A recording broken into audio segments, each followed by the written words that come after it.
Já tá tossindo, não leve não. Boa noite, gente. Eu tô aqui nessa quarta-feira aqui, dia 28, né? Dia véspera de São Pedro. Na casa aqui do meu sogro aqui, Jurandir, mostra aí.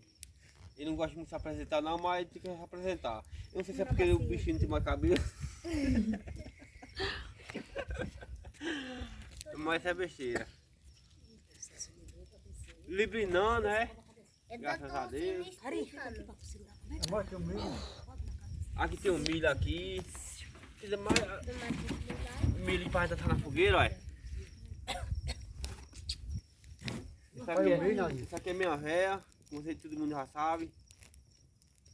Pode estar comendo um milho aqui, Sopa. Uma sopinha. Parece que ela tá braba, Naldinho. Então não. É porque tá. Eu não sei o que tá acontecendo não. Isso aqui é meu menino Davi, ó. Isso aqui é minha Cadê galinha Davi? Cecília, recebe meu amor. Isso aqui é minha bonequinha de papai. Deixa, galera, diga. Pronto, tá bom. Isso aqui é outra menina minha, é Maria Clara. Isso aqui é Davi Paulinário. Jurandir é. Comendo sopa. Isso aqui é José Mateus. José Mateus. É o.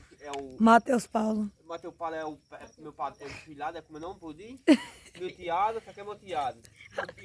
Tá maior do que esse, só tem canela, igual a Saliema. 1 metro de canela, 1,5 metro de canela só. E ali tá o cachorrinho ali, que só anda caindo os 4, bichinho. E dançando forró.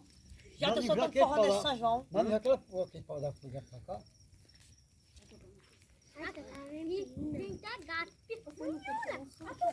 Só falta o forró do Benedito na beira dessa fogueira, hein? Um forrozinho só. E um milho assado, tem coisa melhor não. Mostra a sopa, papai. Pode vir pra cozinhar, pode tirar pra cozinhar, que milho lá. É docinho, viu? É bom demais. Ei, ele pipoca, se fosse para não acontecer, fica da pipoca.